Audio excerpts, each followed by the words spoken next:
They say nice things about this guy. They let him resign. They pay him $4 million. And the next time this guy has a microphone in his face, he literally throws them under the bus, blames his wife, says he did nothing wrong, and then just might as well just spat right in their face. Clearing the crease. Oh. Clearing the crease. Hey, hey, hey.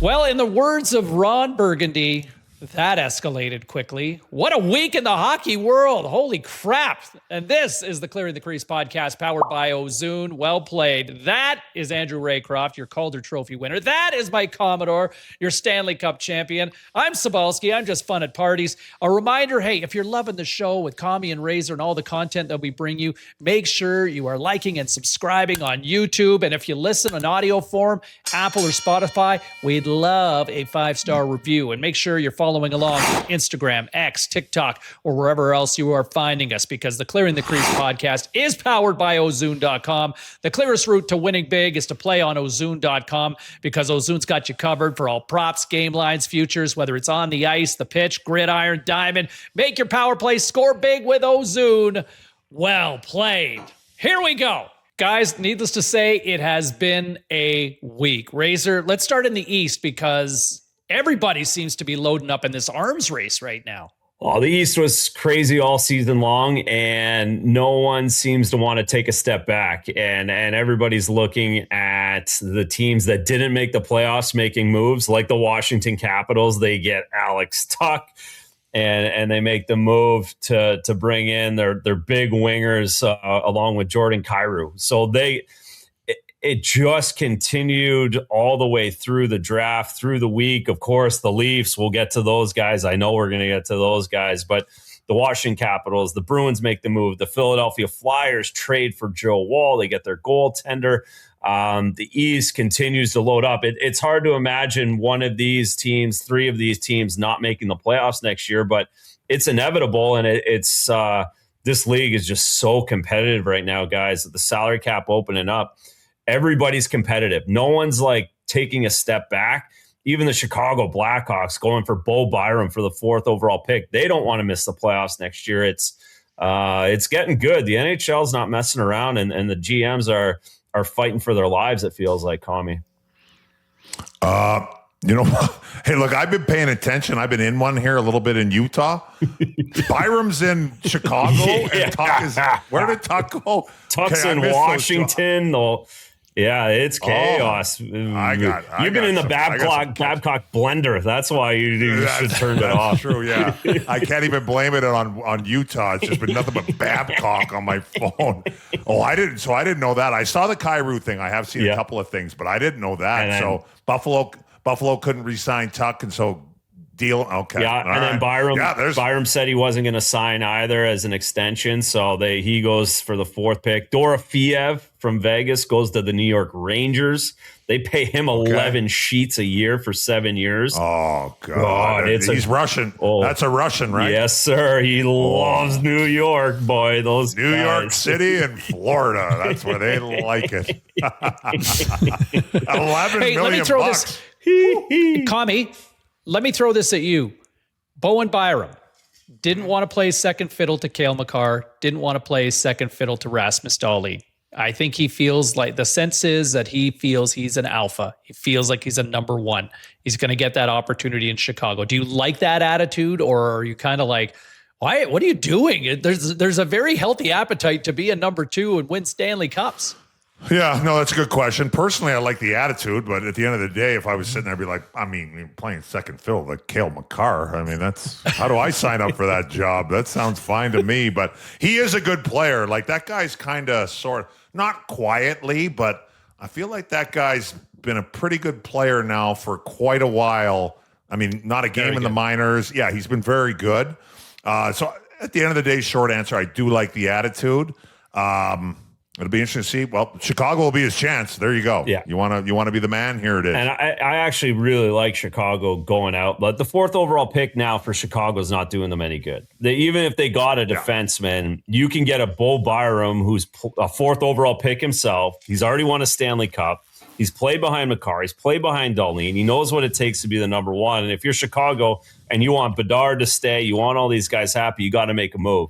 And Byram should be the guy that brings that deal along. So I know they took a lot of heat. It seemed like whatever this phone thing heat means, what I don't know if it matters, but it seemed like people were like, why the 4th overall? 4th overall doesn't mean like if a 4th overall pick this year and you get Bo Byram, you're doing pretty good. So I like Chicago swinging for the fence there. Yeah, I don't know why Chicago fans would be hating on that. Yeah, one you get a big boy. You know, and some of the and you know, you look at the pressure that Chicago's been, and all of a sudden, like San Jose has completely leapfrogged them in the momentum, and Celebrina getting the buzz over Bedard, but. How about the week that Mike Greer had with the Sharks again? I mean, cleaning up at the draft. You get Stenberg, but then trading up to get Ryan Lynn near the late first round, but also getting Keaton Verhoff outside of the top 10. Nodak. Fort Saskatchewan. go. Fort Saskatchewan and North Dakota. San Jose did a great job. Hey, nothing but winners from Fort Saskatchewan. Market, the Sharks are winning pretty soon. He needs... I mean, all jokes aside, I do really like that kid as a player. Yes, I'm a little bit jaded because he's a Fort Sask guy, North Dakota guy. He needs a couple more years. There's no question. He just started playing defense like 3 years ago. We've talked about 4 years ago now, whatever it was, Bantam hockey. But I think that's a great pick. It fell to how about the first 9 picks as far as defensemen go? How was it like 5 defensemen? Yeah. 6? Yeah. 5? Oh, they're going Yeah. for it. So. Yeah, they're going. So, no, I think that's a great pick. He's a big kid. He can skate. I think he needs at least, he needs at least another year at North Dakota, in my opinion, which that's not a bad thing. I don't think it should be a rush and let them grow in. They're going to have they should have a really good team at North Dakota. So, that's awesome. Go San Jose. I think Ryan Lynn, a great character pick as well. And there's a guy who could be running PP1 for them in a couple of years too. Yeah, no doubt. No, the Sharks. They're right there. The Stenberg kid's sick. He's gonna offset the center position, kind of that Barkov type 200-foot player type guy that fits in perfectly. Hey, Stu is the producer Stu is asking who's going to be the next Commodore down the line. It could be Keaton Verhoff, folks. He is trending in that direction in a big way. Yeah. Hopefully he likes Worstovsky. Yeah, well, I'd like to set his sights just a little bit higher than the next Commodore. We got maybe the next Dal Iafrate, maybe something like that. But I think he is a good player. It's going to be interesting. He's big and he can move. Yeah. So it's the next Commodore. You can find the next Commodore in free agency or undrafted. Hey, good. Hey, by the way, speaking of Al Iafrate, our next studio episode coming up very soon, this coming week, Al Iafrate. Great story. Thanks, Commie. I appreciate that. Well played. Problem. That's an Ozune well played right there. I guess we should get down to what did you guys make of the Brady Tkachuk deal? I mean, it really comes out of nowhere last weekend, shocks everybody in the middle of the final round of the U.S. Open. But boy, everybody gets talking. It really kind of got the dominoes moving this week. Thoughts on this one, Razor? Start with you with the East. Yeah, talking about the East and leaving that out just because we need a whole segment on that one. It's really not surprising at all that he left Ottawa. We've all been able to see the interviews and see this kind of coming down the pipe. We talked about it for the last 4 months since the Olympics that Brady seemed to be the number one guy. But for him to go to Florida and end up with his brother, and you knew this was happening. And basically telling Steve Stais, from hindsight, when we hear Steve Stais saying he only wanted to go to one place, and they make that happen and they make it available. It's a different league, huh, Commie? Like, these guys calling their shots is something else. I can't believe we've gotten to that point, but I'm curious, it'll be obviously the top 9 of the Florida Panthers crazy. We think those two guys are going to go crazy. The Tkachuk bros, the whole thing. It'll be interesting to see how that all kind of comes together. But Brady calling his shot and going to Florida of all places is really something. And I'm sure the first thing I said to a few people, around hockey the last couple of days was, Commissioner Bettman can't love this that much. He's got to be a little interested in how these agents are making this happen and what's going to happen. Because if you get too much of this and you turn into the NBA, it's a whole nother thing. So hopefully this is kind of a one-off summer, but it is fascinating. And Brady might be the first. I know we had the Gaudreau and the Tkachuk. I know Matthew already did it in Calgary, but this one was like right in our face because we knew it was coming. We knew it happened, and it did. I was, looking back, I was kind of dying laughing. Oh, no, I'm totally committed to Ottawa. Yeah, no, I love Ottawa. Okay, come on now. Yeah. Jesus Christ. Don't treat us like we're stupid. I know, I guess you got to say it, but on the one hand, I think that's awesome from a player's perspective. That's great. On the other hand, we've talked about it before with these no trade things. God. And I don't think you can rip on Steve Staios. When you're only, I don't know. I thought that was a pretty good return. What else are you supposed to do? And at the end of the day, at least he told you that hey, look, I'm not coming back here. I'm not extending. This isn't going to be long term. So at least you can try and get in front of it a little bit, and you can get the ball and get as good as you can from one team. But yeah, you'd like to touch on what you said, Razor. It's not like this was a total surprise. It will be interesting to see. I know everybody's all thrilled up there in Toronto about we saw Auston Matthews and he had a little video, so now he's Leafs forever. But we'll see. We'll see. We got Auston Matthews and we got Connor Hellebuck coming down the pipe here. It will be interesting to see what happens. Seaball, but it is. If Hellebuck goes, if this Hellebuck smoke is fire, that's really, really interesting because we didn't really hear much of that. We expected these other guys. No. If that one goes, oh, mama, that's something else.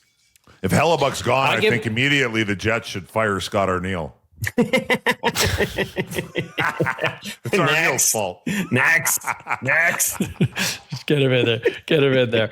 I give Staios credit though, considering the noise, how noisy it was getting with Brady Tkachuk and to get in front of it before it blew up. But going back on the whole discussion of no trade clauses, look, to have that many guys around the league that have no movement clauses, if you can get them, good on you. Right? If someone's going to give it to you, good for you. But you cannot tell me that there is a third of the league that is worth the price of admission that deserves a no movement clause. And if the players are going to call the shot, then only say, these are the two teams I'm willing to waive my, come on, man.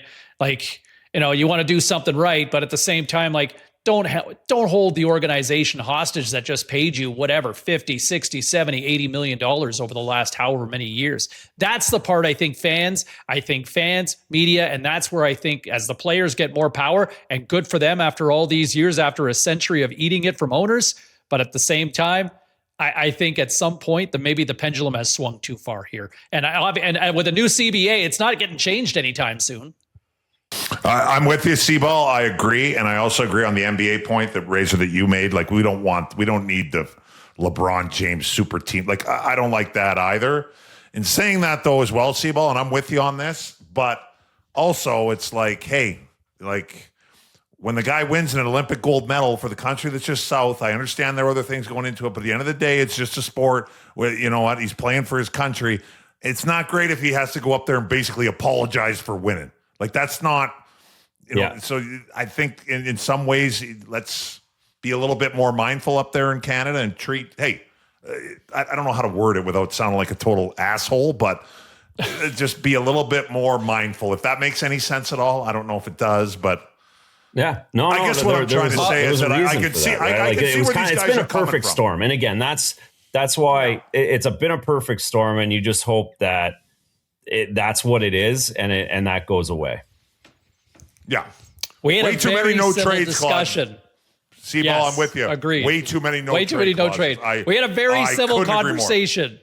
We had a very civil conversation several months ago about this, but we got it cut out because nobody wanted us to get strangled by Yeah, to get too exactly. politicized. We're doing it now. But I will say this: Let's not get canceled, fellas. We're moving on. No, we're not getting canceled, but yes, I think. I know, Anyway, I know, We I know. move on. Simon Nemec going to the Flames.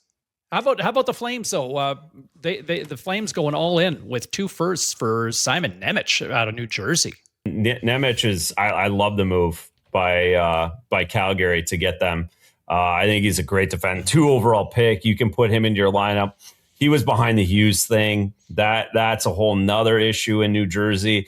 For Calgary to swoop in, get that guy, you can build a back end. We love Craig Conroy. You love Craig Conroy, Commie. I think he's doing a great job, and that's a perfect fit for Calgary. Great job by them. Quietly, like there's no pressure. We still got another year or 2 before that arena. Like you got lots of picks there in Calgary, but move them off. Let's get some players. Let's slowly but surely. I like it. I think Craig's doing a good job. And like I said, the goal is, I think they got 2 more seasons. I believe in the Dome. The goal is 2 years from now. Let's be moving up 2 years from now. So I like the move. I think it's great. I do want to touch on quickly with the Leafs. Obviously, Razor, you touched on Brandon Carlo going for a couple of 3rd rounders. But, John Chayka coming in, he's been busy in recent weeks, right? I mean, you look at all the moves he's making. They land Radish. They trade Wool, as you mentioned. They draft Gavin McKenna. I think, as expected, we've speculated that for months. How about Justin Bieber, though? What do you guys think of the NHL? I mean, that's a pretty big splash to have one of the biggest stars on the planet stepping up on the stage on draft night. Razor, that's not nothing. Or Commie, you want this one? Oh, you know what? I'll go first because you know what? This is actually one thing that I've actually have seen in the last 3 days. We wrapped up our 18 holes yesterday, and Bieber, I'm like, oh, you know what? Actually, Justin Bieber looked pretty good. He looked pretty good from what I'm not a believer or whatever, but the guy's had a great career. From what I've heard and seen of this guy, he kind of looked like a disaster for the last few years. And he played in that charity hockey game in LA, and I heard some stuff about him like skating and then not even showering and right out of the rink and just I was actually pleasantly surprised. I thought Justin Bieber looked very good. Yeah, he did look good. I would have loved for him to go along with the Toronto Maple Leafs select Gavin McKenna. I was on the radio, so I was at the golf course. I was heading home, listening to the pick with my son, and he just said, "Mr. McKenna, come to the Leafs." I was like, give me come on, stay with tradition. But the Biebs being up there, the league's continues to be a cool place, and they got him there. They got him in Buffalo, and for the Leafs, they've had a massive week, right? Chayka has been all over the place. He's making his moves. He's putting a stamp on things.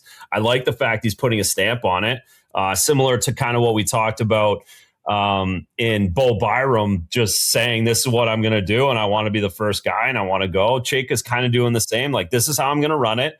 I'm not going to dip my toe in. I'm going to jump right in. I got the first overall pick. I'm going to get Jim Hiller, who I like and who Auston Matthews likes, and we're going to go from there. So the Leafs are, Commie talked about the last episode. They're trending up. We thought they'd take McKenna, and now we get to see if Gavin's the real deal. But yeah, the draft was good with Biebs up there doing that.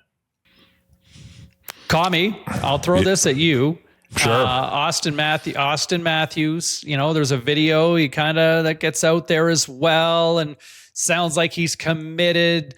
Now, we've seen organizations hire a coach to appease a star just last year with Vancouver hiring Adam Foote to appease Quinn Hughes. And how did that work out in less than a year? God. Does that, God, pack your ish.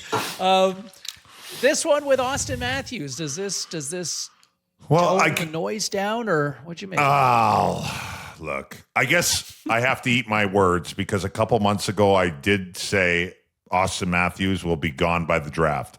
Draft is come and gone. He's still there. So I was definitely wrong about that. I mean, you're going to have to, like I said, I'm always just guessing. I don't know. Austin, like I said, Austin never called me back about that tea time last summer. So we're not boys yet. So I don't know. But I mean, I have a hard time seeing him staying there for much longer. but I know Leafs. I'll just go with the Leafs fans. You know what? He put a video out for the draft. He's staying forever. He's not going to go anywhere else. I'll just go with it for now. But we'll see. But like I said, I was just wrong. I thought he was going to be gone by the draft. I was wrong. I have to eat my words. We shall see. I'll leave it at that. There you go. As our producer Stu Stone says, that conversation right there was hockey Illuminati porn. Yeah. Illuminati. The Illuminati's pumped. What a weekend for him. After a couple of tough months for the old Illuminati, he's just at home just beating it right now. He's so excited.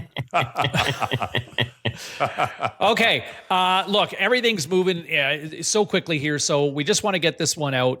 We'll get into a deeper dive because July 1st is just around the corner here and there'll be more movement. So I want to get to our fan question here. Guys, coming out of the draft. This one's coming from Christopher from Mount Pearl. Coming out of the draft, wondering if Commie or Razor ever had a first-round pick or a hyped rookie coming out of the draft and was a star right away, or someone who just completely fizzled. So what do you got for that? So for me, the big one, like I was drafted a year after Joe Thornton in Boston, and Joe Thornton that's a good one. Was as good as it gets. So I didn't see Joe in his first year with Pat Burns, where he didn't play much, but I got there and you knew Joe was the guy. Even though he was 19 at that time, he'd played 1 year. He was the first overall pick. He was going to be the captain of the Bruins. He was special, different special, very, very different. So I think Gavin McKenna will have the similar vibe. Like it's special. Auston Matthews and Gavin McKenna together, that will be special. They'll be different. Those guys, like, again, you get introduced by Bieber, you're already have a different kind of postal code there in Toronto at this point already. So no fizzles. I didn't have a top 10 pick that fizzled around me. But Joe is the big one that I knew going into Boston. He was the guy because he was that first round pick.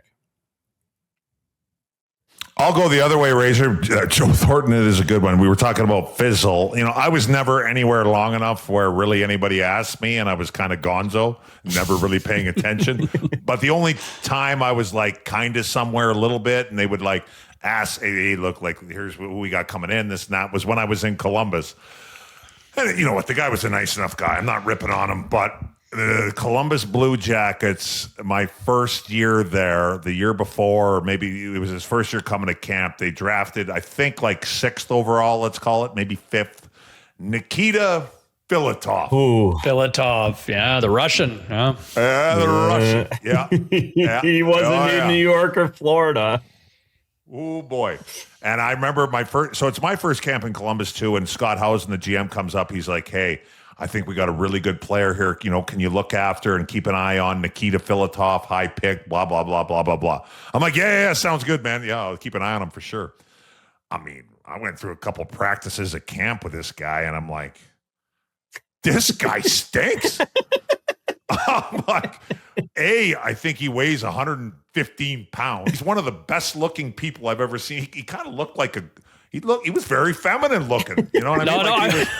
If that makes sense. Like he had nice eyes. He could be in a boy band. Commie, he could be in a boy band. I totally agree. Yes. That's a great I covered him in the World Juniors, and it was Okay. like this kid could be on like Teen Beat magazine for anybody who's old enough to remember that.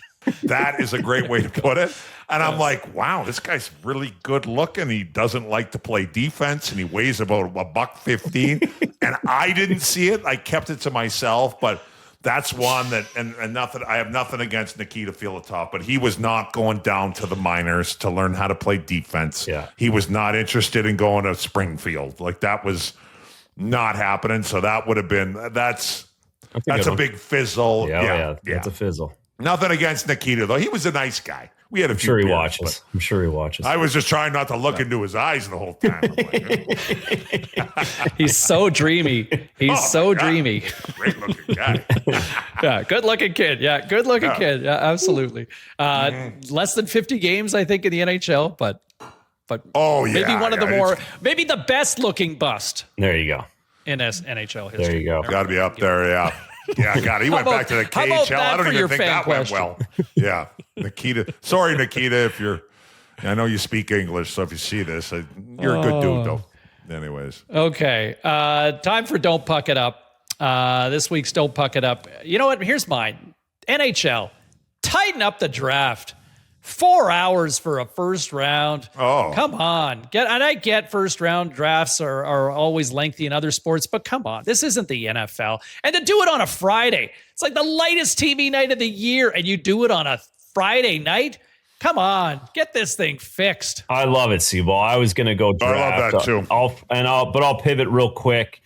Very simple. We're gonna do a July 1st, July 2nd show. We're gonna talk about the free agency, but let's not puck this up, general managers, because this is a really good opportunity. I think this is one of the best opportunities that NHL general managers have had because there's no big stars. There's no big fish to land. It's going to be quiet, but you can secretly make some big moves. So there's enough GMs. We've talked about the splashes. We've talked the Brady Tkachuks, but there's enough guys out there that if you're close, you can put yourself over the top with a nice 3-year deal for a 6th forward or a 9th forward or a 6th defenseman to put you over the top. So don't puck it up, GM. Stay aggressive all the way through July 1st. Don't turn your phones off. I like that. Don't puck it up, Ken Holland. Exactly. Like to puck it That's up. the guy. Don't puck it up this year. Kenny. Go get it. Yeah, don't be doing another Darnell. Don't be that aggressive. Yeah. My puck it up, I know we're going to end up talking about this. Probably it's going to come up, but I'm sure most people listening probably saw my best buddy's press conference. Old Mike Babcock back. And I tell you what, I was laughing when I was listening to the highlights or lowlights, however, and, you can change. I read this. My Twitter mentions, and I haven't even said anything, and it is a catastrophe. I'll tell you what, for those people who say that, people can change and, people deserve second chance. I totally agree. He got his second chance and he blew that in 50 days. You want to give him a third chance, go ahead. And people are saying, well, you know what? He's changed. And after listening to that press conference, I'm like, yeah, he has changed. I actually totally agree. He's changed for the worse. I think he's gotten more defiant. I think he's gotten more arrogant. Like the Columbus Blue Jackets have to be losing their marbles. They say nice things about this guy. They let him resign. They pay him $4 million. And the next time this guy has a microphone in his face, he literally throws them under the bus, blames his wife, says he did nothing wrong, and then just might as well just spat right in their face. But anyways, don't puck this up, Babs. Here we are. You got another opportunity. And this time you got the best player in the world. So here's your opportunity. Let's see if he can make it to training camp. That'll be a first step. Can Babs get through prospect camp without bullying the kids? And to tie this into the draft too, any of those Edmonton Oiler picks if you're a parent of an Edmonton Oiler draft pick, keep an eye on your kid. And you might want to go to prospect camp and talk to your child because who knows what Babs is doing. But for the don't puck it up part, don't puck this up, Babs. This is I thought you were done. I thought you were toxic when you screwed it up in Columbus. The Oilers, of all teams, the Oilers will give anybody another chance. Don't puck this one up because the phone ain't ringing again. Ken Holland ain't calling if this thing goes sideways. And that's it. Sorry. Good. I didn't want my don't puck it up to take 8 great. minutes, but my bad. Well, the Oilers are, as usual, will be must-see TV this fall.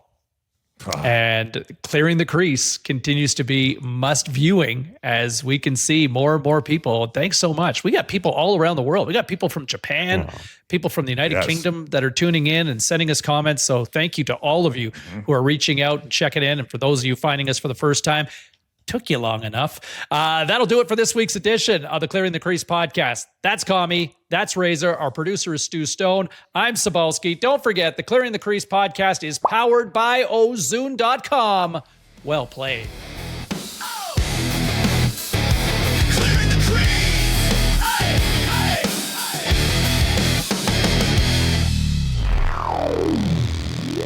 hey.